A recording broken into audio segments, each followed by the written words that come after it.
Psalm 126. The Bible reads as follows. When the Lord turned again the captivity of Zion, we were like them that dreamed. Then was our mouth filled with laughter and our tongue with singing. Then said they among the heathen, the Lord hath done great things for them. The Lord hath done great things for us, whereof we are glad. Turn again our captivity, O Lord, as the streams in the south. They that sow in tears shall reap in joy. He that goeth forth and weepeth, beareth precious seed, shall doubtless come again with rejoicing, bringing his sheaves with him. Bringing his sheaves with him. The text, the topic, is this really happening? Come on, look at your neighbor and say, neighbor, is this really happening? Praise the Lord. When you begin to read this text, the first thing that barges out of the text is the concept of captivity. The concept of captivity jumps out of the text because the children of Israel have now spent years in bondage. If you look in the book, The Republic by Plato, Plato tells us a story of prisoners of war. Prisoners who have been held captive for a period of time. They could not remember what their lives were like before their captivities. These men were forced to face the back of a cave for more than a decade.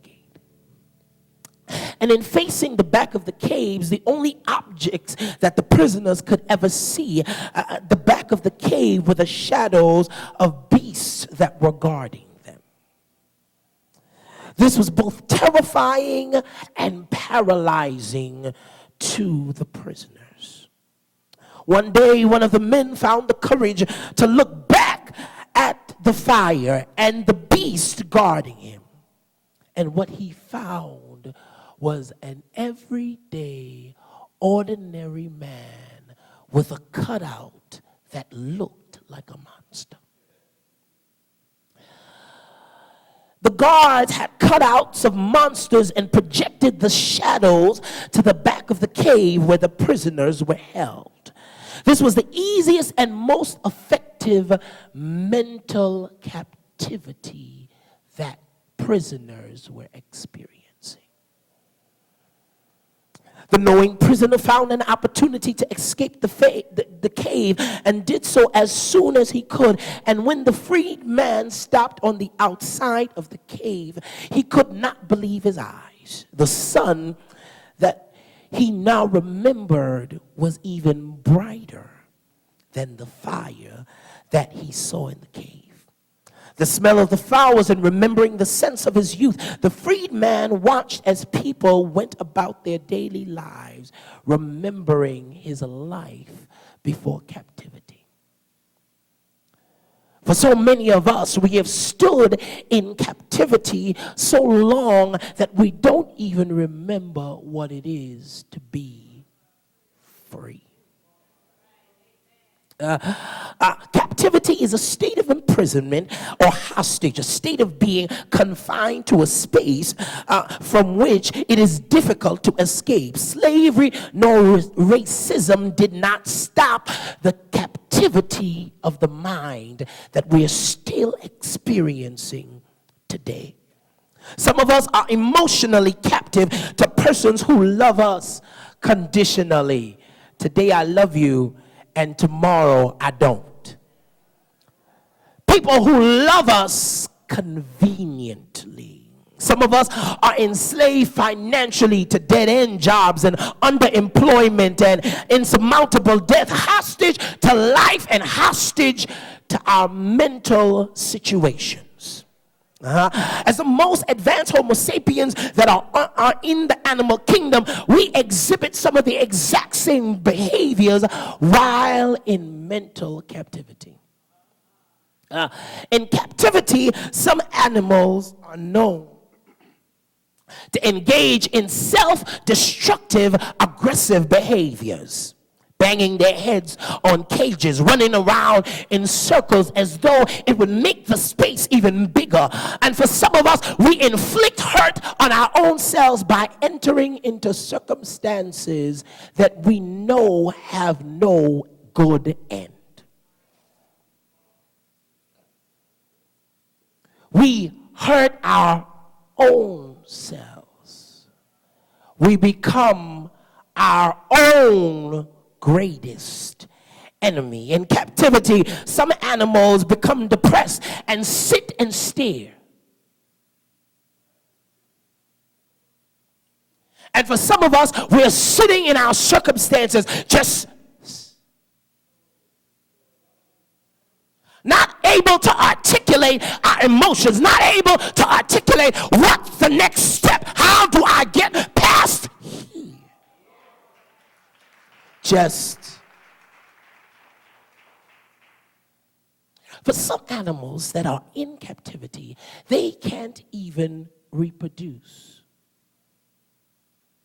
What are you producing in your state of captivity? Too many of us are emotionally and spiritually barren,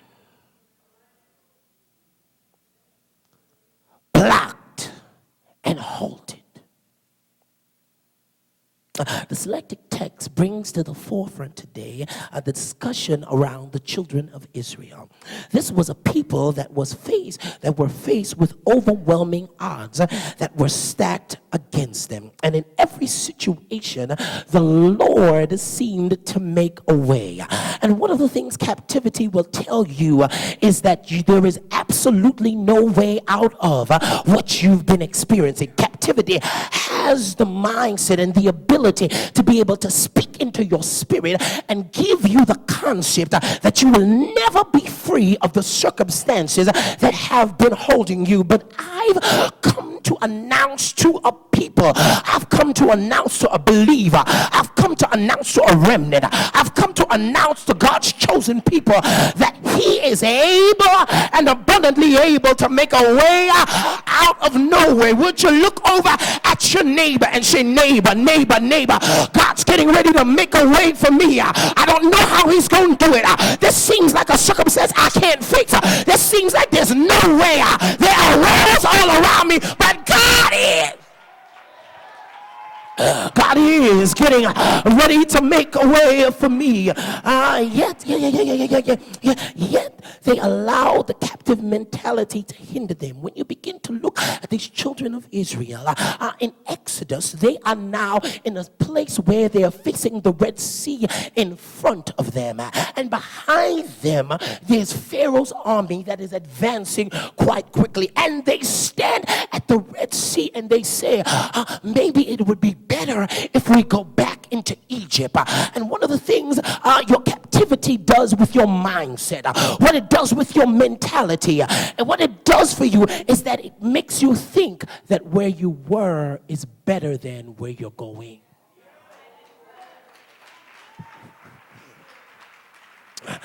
Captivity always allows you the opportunity or causes you to retreat when faced with a challenge. A captive mentality allows you to accept your situation the way it is. No, baby, that man ain't supposed to beat you, and you accept it as the norm. This is not what should happen. But because you're captive, he shouldn't talk to you like that. But because you're now captive, the mentality is set. You now accept things the way they are. I've come to tell you today, You've prayed for an answer and you prayed for a word. And God said, I'm surely answering you. You prayed for 21 days for a breakthrough. And I hear God saying, before I could break you through, I've got to break your mentality. Ain't nobody praising with me here. Here's your answer. You've been asking God to fix the situation. He said, no, I can't fix the situation until I fix you.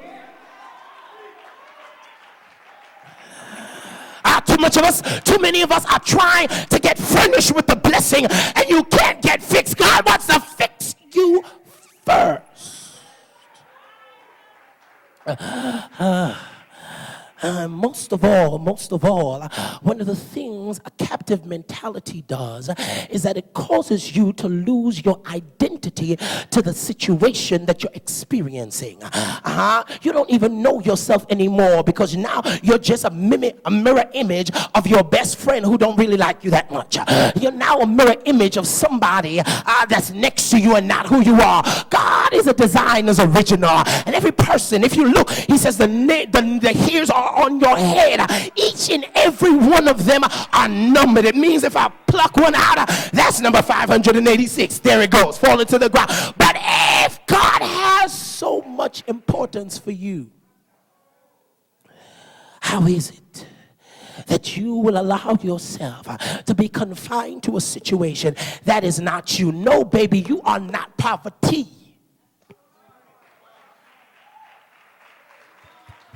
I wish I had some help in here. You are not poverty. You might be in a bad situation right now, but this is not. I need somebody to confess it. This is not who I am. This is not all I'm going to be. This is not it for me. It's not it. So we are here at Psalm 126. And the writer records, when the Lord. The book says, come on, put it up on the projectors for me. When the Lord. It didn't say if the Lord. No. You didn't get that. You didn't get it. It said, when the Lord. When implies that there is an assigned date and an assigned time for your assigned blessing. Look at your neighbor and say, neighbor, there is an assigned date and an assigned time for my assigned blessing. And I'm getting ready to get up out of. And so it was. Now, when refers to what time or period, how long, how soon, and when is it going to arrive? And now, if you look at the text, it says, when the Lord turned again. I wish I had a prophetic church in here. Somebody would have got up and just. Somebody would have just got. You ain't moved yet.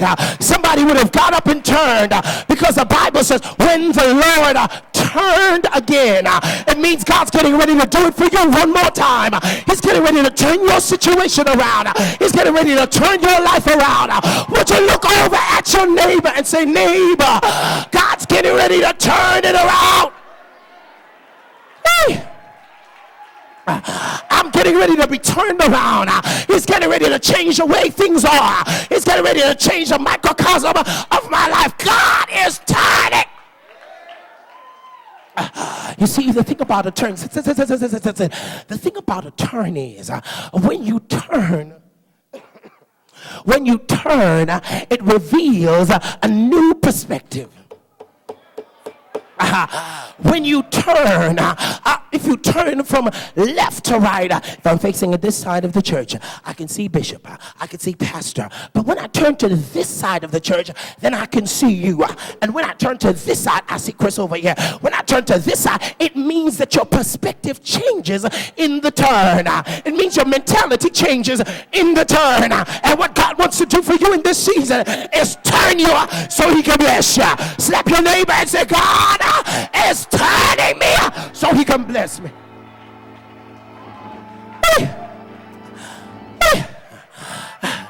Now,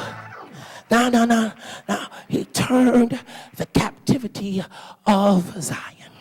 As he turned the captivity of Zion, the Bible then says that we were like them that dreamed. We were like them that dream. What is a dream? A dream is an alternate state of consciousness. Hallelujah. A dream is an alternate state of consciousness. And what God wants to do is that he wants to minister to your alternate state of consciousness so that he can give you an alternate state of reality. Look over at your neighbor and say, neighbor, God wants to minister to my alternate state of consciousness. That's why I told you last year that God's going to minister to you in dreams and visions. And he wants to change your alternate state of consciousness so he can change your alternate state of reality. I am in the turn. I'm in the turn. Look at your neighbor, say, I'm in the turn. I'm in the turn. And I'm getting ready to have a dream. I'm getting ready to have an idea. I'm getting my creativity is getting ready to be stirred so that he can change my reality. You've got to remember not to be afraid to dream in the season that God is turning you. You've got to be able not to hinder yourself. You've got to dream and dream big, babies. Don't only look at it in one scope and from one eyesight and from one perspective. You've got to realize that in the midst of your dream, as you dream big, God's going to work big.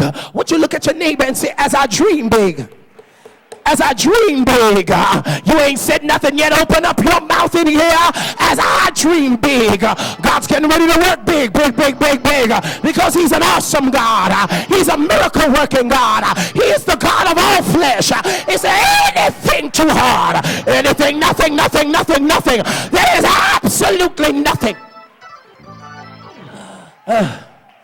There is absolutely nothing too difficult for God. The text says, then was our mouth filled with laughter. Then was our mouth filled with laughter. One of the things a captive mentality does is that it puts you in a place where you can't laugh. It puts you in a place where your joy is stunted. Is there anybody that can testify with me that because of the circumstances that you've been in, that your joy has been halted, and that your situation has caused you to really lose your laughter? But would you look over at your neighbor, says, look at your neighbor and tell your neighbor, I'm getting ready to get my joy back. I'm getting ready to get my peace back. I'm getting ready to get my praise back. Well, just look at your neighbor and say, neighbor, my praise is coming back. My glory to God is coming back. My thank you Jesus is coming back. My shout is coming back. I'm getting ready to be restored. And so, the Bible says that our mouth was filled with laughter and our tongue with singing. You have to remember that these were the people that when they went into the captivity, they put down their harps. They put down all of their musical instruments. And they said, how can we sing the Lord's song in a strange land? And for so many of us, we've been looking at our circumstances and we're saying, I don't really feel like blessing him. This thing is too heavy. This situation is too grave. I want to tell you, it's time to put on the garment of praise. It's time to put on the garment of praise because you've been under a spirit of heaviness. It's time to put off all of your circumstance so that you can put on his yoke, because he says, put on my yoke because it's easy and my burden is light. Would you look at your neighbor and say, neighbor, I'm changing clothes. I'm changing my circumstance.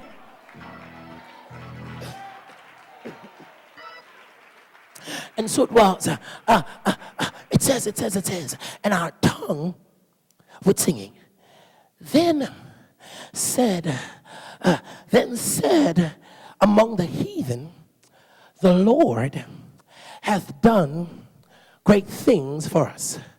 That's where I need you to stand to your feet. I need you to get your neighbor in your hand. Get your neighbor by the hand. Look at one person. I need you to get him dead in the eye and tell your neighbor, God is getting ready to give me a verifiable miracle. It means that your enemies are going to come back and call you blessed. Your enemies are going to look at you and say, how did that happen for you? Your enemies are getting ready to find out how did you get that promotion. Your enemies are getting ready to look at you and say, how did you get that house? Because God is getting ready to give you a verifiable miracle. The Lord hath done great things for us. Would you just look at that neighbor one more time and say, the great God is getting ready to do great things for us. I've come to prophesy to this house that every circumstance in your life is getting ready to be adjusted, and the great God is getting ready to do great things. Now open up your mouth and God start giving God a great praise. Great praise. A great praise. A great praise. A great praise. This is how you're going to know that it's going to be great. The same thing that you cried over. The text says, they that sow in tears, the same thing. I feel like running. The same thing. I feel like running. I feel like running. I feel the same thing. The same thing. The same. Now I told you it's got to be a great praise. It's got to be a great praise. Because the same thing that you cried over, God's getting ready to give you joy over. I'll bless him right here. Because for every tear that I shed, I'm going to have joy. I'm going to have joy after this. After I've struggled, after I've cried. I'm just saying, I really want to see how Jersey does the praise. Because I'm accustomed to the New York praise. All right? When you tell somebody in New York that God's getting ready to turn things around, they're looking at how much they've struggled. They're remembering how hard it's been. They're remembering because when I think of the goodness of Jesus, it means I have to have a memory and all that he's done for me. My soul.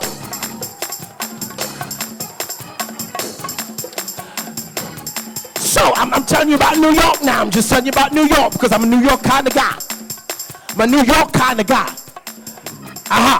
So when you start remembering how they talked about you in church because you didn't have the right outfit to wear.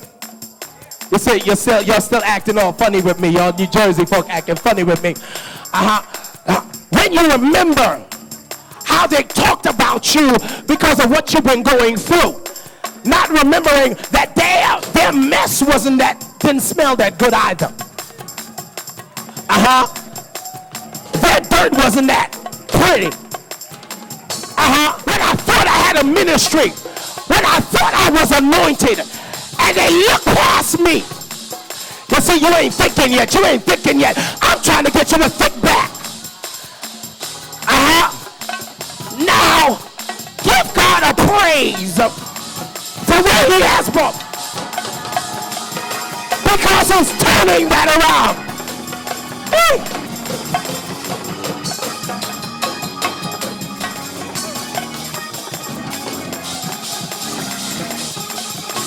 Because he's turning it for you, and he's going to turn it for me. In this praise, it's turning. In this praise, it's adjusting.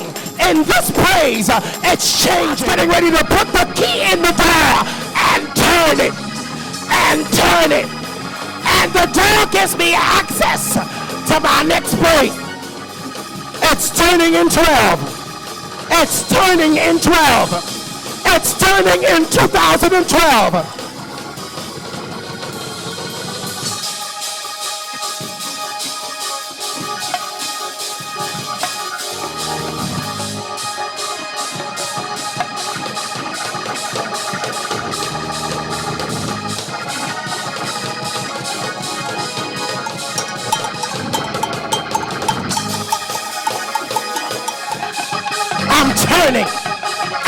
turning. I'm turning the corner. Every time you turn, you'll see another miracle. Every time you turn, you'll see another breakthrough. Every time you turn, I'm turning. I'm turning. I'm turning. I'm turning. I'm not staying the way this is. I can't stay the way it is. 2011 was chaos, but I am turning. 2011 was chaos, but I'm turning. I'ma shout till I turn. I'ma wave till I turn. I'ma scream till I turn. I'ma shout till I turn. I'ma jump till I turn. But I am turning. Yes, yes. We need it, we need it, we need it. God wants to fix your problem. God wants to change your life.